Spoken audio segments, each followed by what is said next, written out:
Hello दोस्तों, मैं सुमन। स्वागत है आप सभी का आपके अपने यूट्यूब चैनल स्टडी बाय सुमन में। दोस्तों, सीडीपी की जो आपका पेपर है, ये सीडीपी पेपर सेकंड का है और इसके आंसर की हम देखेंगे। आज सारे क्वेश्चन को अच्छे से देखेंगे, ठीक है ना, किसका क्या आंसर है। इससे पहले चैनल पर पहली बार आया तो चैनल को सब्सक्राइब कर लीजिए, बेल आइकन दबा लीजिए ताकि नोटिफिकेशन आपको मिलती रहे। और जितने भी सब्जेक्ट हैं आपके आंसर की, उसके अगर चाहिए तो आपको चैनल से जुड़ना होगा, ठीक है ना, ताकि जब भी मैं इसका अपलोड करूं, जो भी वीडियो अपलोड करूं आंसर की का, तो वो आप तक पहुंच जाए, ठीक है ना। तो ये सेकंड पेपर है आपका, जो फर्स्ट मीटिंग में हुआ है सीडीपी। देखेंगे पहला क्वेश्चन आपका यहाँ पर दिया है, जीन पियाजे का मानना था कि ज्ञान है। तो इसमें आपका आंसर क्या हो जाएगा? जीन पियाजे का मानना क्या था कि ज्ञान है, और इसमें आपका आंसर हो जाएगा पहला, एक दृश्य व्यवहार परिवर्तन है जिसे विश्वसनीयता के साथ मापा जा सकता है, ठीक है ना। बात करें अगले क्वेश्चन की, तो अगला क्वेश्चन है आपका किशोरावस्था के बारे में निम्नलिखित में से कौन सा सही नहीं है। तो सही नहीं है इसमें ये पूछा है।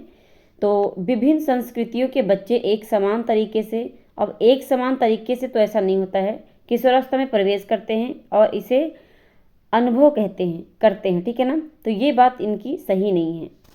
बात करें अगले क्वेश्चन की। अगला क्वेश्चन है, निम्नलिखित में से कौन सा एक महारत लक्ष्य अभिविन्यास का वर्णन करता है। तो महारत लक्ष्य के बारे में है और इसमें आपका थर्ड नंबर सही हो जाएगा, किसी कार्य के लिए अपनी कौशल और समझ को सुधारने पर ध्यान देना। नेक्स्ट है, निम्नलिखित में से कौन प्रगतिशील शिक्षा में शिक्षक की भूमिका का सबसे अच्छा वर्णन करता है। तो ये करता है कौन? बात करिए आपका थर्ड नंबर, इसका भी सही हो जाएगा। शिक्षक बच्चों के प्रयोग करने के लिए विभिन्न या विविध सामग्री प्रदान करता है और आवश्यकता पड़ने पर आलंबन प्रदान करता है। तो ये बेस्ट जो है इसका आंसर हो जाएगा। बात करें अगले क्वेश्चन की। अगला क्वेश्चन है, जीन पियाजे के अनुसार चिन्हों का प्रयोग करने की क्षमता, जैसे कि अक्षर x को अज्ञात अंक के लिए, तो ये अज्ञात शब्द को ध्यान में देंगे तो इससे आपका आंसर जो है क्लियर हो जाएगा, के लिए मानने की क्षमता औपचारिक सक्रियता अवस्था और के दौरान विकसित होती हैं और विद्यार्थियों को बीजगणित और गणना सीखने में सक्षम बनाती हैं। तो औपचारिक अज्ञात है, अज्ञात वाली स्टेज कौन सी होती है? औपचारिक वाली होती है ना, अगर जीन पियाजे के अकॉर्डिंग देखा जाए तो, ठीक है ना। नेक्स्ट क्वेश्चन है, निम्नलिखित में से कौन सा एक ऐसे प्रश्न का उदाहरण है जिसे छात्रों को जानकारी का विश्लेषण करने की आवश्यकता होती है। तो ये है आपका टू किल मॉकिंग बर्ड में लेखक प्रतीकवाद का उपयोग कैसे करते हैं। तो ये एक विश्लेषणात्मक हो जाएगा, ठीक है ना। बात करें अगले क्वेश्चन की। अगला क्वेश्चन है, कथन दिया है और दिया है यहाँ पे, छात्रों के अच्छा प्रदर्शन करने और स्कूल में रहने की अधिक संभावना है यदि उनको अपने स्कूल से भावनात्मक लगाव है और वे मानते हैं कि उनका होना मायने रखता है। कारण क्या है? क्योंकि भावनाएं सीखने में महत्वपूर्ण भूमिका निभाती हैं। तो इसमें आपका दूसरा ऑप्शन सही हो जाएगा, ए और आर दोनों सही हैं और यह व्याख्या करता है ए की आर, ठीक है ना। नेक्स्ट क्वेश्चन है, पाठ्य पुस्तकों और मीडिया में विभिन्न जेंडर का प्रतिनिधित्व कितना और किस तरीके से किया जाता है। जैसे महत्वपूर्ण प्रश्न पूछने से किसका प्रोत्साहन मिलेगा। तो ये जेंडर रूढ़ी जो है रूढ़ियों के सवाल पर जो है सवाल उठाता है, यानी इसमें जेंडर रूढ़ियों पर सवाल उठाना, ये ऑप्शन आपका सही हो जाएगा। अगला क्वेश्चन है, निम्नलिखित शिक्षार्थियों के बीच व्यक्तिगत विभिन्नता को संबोधित करने के लिए एक शिक्षक को क्या करना चाहिए। तो विभिन्नताओं को, या फिर इसमें बात करें यहाँ पे, तो विभिन्नताओं को मानव विविधता की प्रत्यक्ष विशेषता के रूप में मानना चाहिए। ये आपका सही हो जाएगा, ठीक है। बात करें अगले क्वेश्चन की। अगला क्वेश्चन है आपका, एक प्रगतिशील कक्षा में आकलन कैसा होता है। तो प्रगतिशील कक्षा में गतिशील होता है, ठीक है ना। बात करें अगले क्वेश्चन की। अगला क्वेश्चन है, आलोक निम्नलिखित व्यवहार दिखाता है। पढ़ते समय सिर को अजीब स्थिति में पकड़ना, आंख को बार बार मूंदना और रगड़ना, आंखों की लाली, सूजन, अक्षर जो है पहचान में भ्रमित होना। तो ये किसका लक्षण है? तो ये दृष्टि बाधित यानी दृष्टि संबंधी समस्या उसे उत्पन्न हो रही है। बात करें अगले क्वेश्चन की। अगला क्वेश्चन है, कथन फिर से है, वह कोई उद्देश्यात्मक निश्चित क्षण नहीं होता जब कोई बच्चा मध्य बाल्यावस्था या किशोरावस्था में प्रवेश करता है। कारण बताया है इसमें, विकास प्रकृति में निरंतर होता रहता है, ठीक है ना। विकास क्या है? प्रकृति में निरंतर होता रहता है। और इसका जो आंसर हो जाएगा, ये आंसर होगा दो, आपका ऑप्शन बी, ठीक है ना।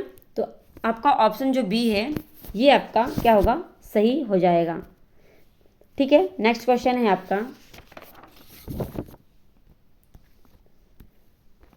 कथन दिया है फिर से, शिक्षकों के निरंतर अपने स्वयं के रूढ़िवादिता और पूर्वाग्रहों पर चिंतन करना चाहिए, क्योंकि सांस्कृतिक रूप से उत्तरदायी शिक्षण का अर्थ है कि शिक्षक चिंतनशील हो, ठीक है ना।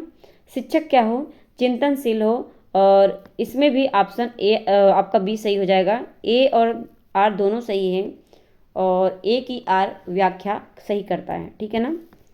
नेक्स्ट क्वेश्चन है, वाइगोत्स्की के अनुसार संज्ञानात्मक विकास को सुगम बनाने में शिक्षक की क्या भूमिका होती है?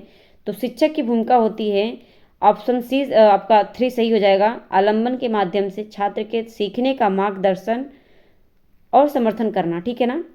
बात करें अगले क्वेश्चन की। अगला क्वेश्चन है, एक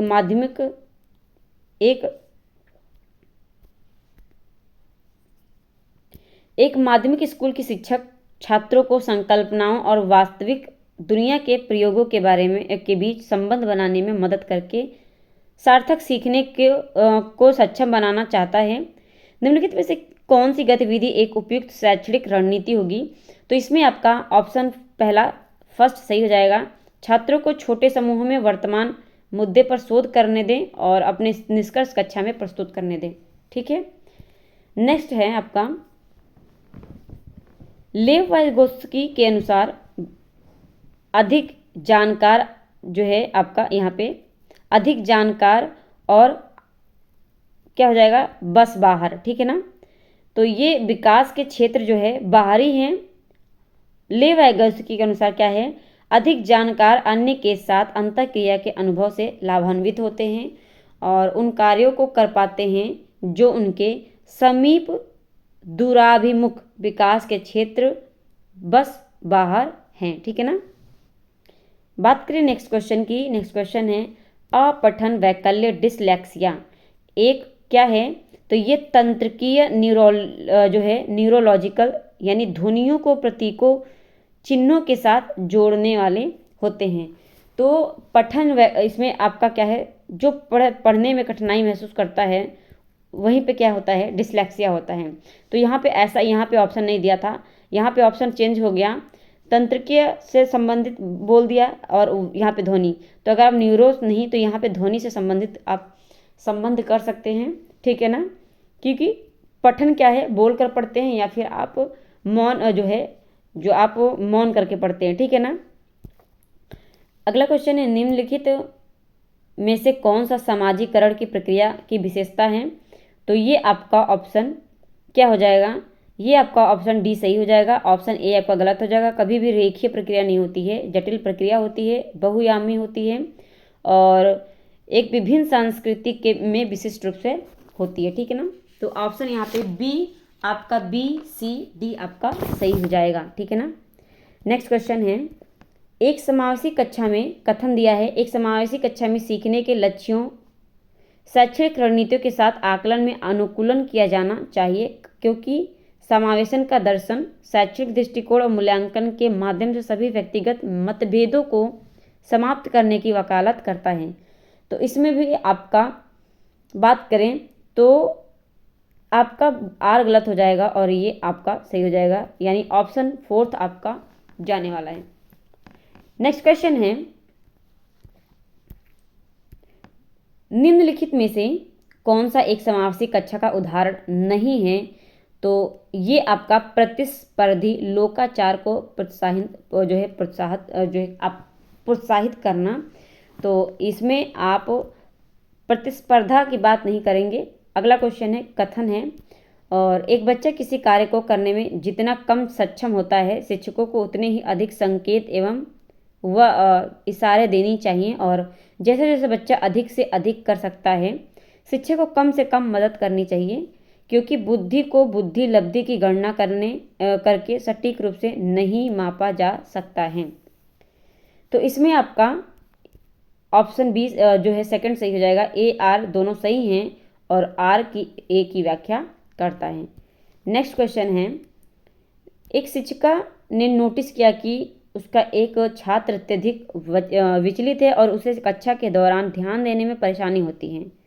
निम्नलिखित में से कौन सी रणनीति छात्र को केंद्रित रहने में मदद करने के लिए एक प्रभावी रणनीति होगी? तो ये आपका हो जाएगा क्या कि आप उसे क्या करने दें, स्वनियमन और समय प्रबंधन के लिए छात्र को क्या करेंगे, टाइम देंगे। ठीक है ना। अगला क्वेश्चन है, कथन दिया है, वास्तविक जीवन की समस्याओं और मूर्त अनुभवों से सीखने से बच्चों को अधिगम और जानकारी प्राप्त करने के लिए कई रास्ते मिलते हैं। कारण है क्योंकि विकास अपेक्षाकृत व्यवस्थित और अनुक्रमिक होता है। ठीक है ना। विकास क्या है, तो इसमें भी आपका क्या हो जाएगा, सेकंड ही आपका सही हो जाएगा। इसमें भी आपका क्या है, सेकंड सही हो जाएगा। नेक्स्ट क्वेश्चन है, एक शिक्षिका ने अच्छा ये आपका वही पेज दोबारा आ गया है। फिर आपका रचनात्मक मूल्यांकन के लिए कार्य की प्रगति को दर्शाते पोर्टफोलियो एक प्रभावी प्रणाली है, क्योंकि यहाँ पे आपका ए सही हो जाएगा और आपका बी सही होगा और डी सही हो जाएगा, सी आपका गलत हो जाएगा। वे मुख्य रूप से अंतिम उत्पाद की प्रस्तुति पर ध्यान केंद्रित करते हैं, ये आपका गलत हो जाएगा। इसीलिए आपका ऑप्शन नंबर ए सही हो जाएगा। नेक्स्ट है 25, निम्नलिखित में से कौन सा संरचनावादी अधिगम सिद्धांत का मूल सिद्धांत है? तो ये फोर्थ ऑप्शन सही हो जाएगा। छात्र अपने पर्यावरण के साथ सक्रिय संलग्नता के साथ माध्यम से अपने ज्ञान का निर्माण करते हैं। ठीक है। नेक्स्ट है, कोहलबर्ग के नैतिक विकास के सिद्धांत की कैरोल गिलिगन की आलोचना का केंद्रीय तर्क है। तो ये आपका हो जाएगा बच्चों के नैतिक क्षमताओं को अधिक आंकना। ठीक है ना। नेक्स्ट है आपका, सुजाता नृत्य प्रतियोगिता में केवल इसलिए उत्सुकता से भाग लेती है क्योंकि वह नकद का प्रथम पुरस्कार जीतने में रुचि रखते हैं, यानी बाहरी पुरस्कार। ठीक है ना। तो ये आपका क्या हो जाएगा, बाहरी रूप से प्रेरित हो रही है। नेक्स्ट है, निम्नलिखित में से कौन सी प्रक्रिया वातावरण से प्राप्त जानकारी के अर्थ निर्माण और इसे स्मृति में आगे संग्रहित करने के लिए आवश्यक है? तो ये ध्यान देना आवश्यक है, तभी जाके आप आगे चल के उसे याद रख सकते हैं। अगला क्वेश्चन है लास्ट सेकंड आपका, कोहलबर्ग के नैतिक विकास की किस अवस्था में बच्चों का तर्क कानून के नैतिकता के इर्द गिर्द घूमता है? तो ये पारंपरिक नैतिकता है जिसमें बच्चा कानून के इर्द गिर्द घूमता है। अब लास्ट है आपका, एक प्रारंभिक विद्यालय का शिक्षक छात्र के शैक्षणिक आत्मसंप्रत्यय के विकास को दृढ़ता से प्रभावित कर सकता है। तो ये आपका सही हो जाएगा। इसको कैसे कर सकता है? तो ये आपका फोर्थ आप सही हो जाएगा। ठीक है ना। ऑप्शन नंबर 4, छात्रों में स्वायत्तता और पहल के पुरस्कृत करना। तो ये था आपका सीडीपी का आंसर की। आई होप ये आपको जो है आप अपने सही से मिला लिया होगा अपने जो है बुकलेट से। ठीक है ना। तो बात करें हम यहाँ पे कैसी लगी क्लास, आप कमेंट करके ज़रूर बताइएगा कमेंट में। ठीक है ना। और ज़्यादा से ज़्यादा लोगों तक ये वीडियो पहुँचाइए ताकि वो लोग भी अपना सही से अपने जो है क्वेश्चन को आंसर को मिला सके।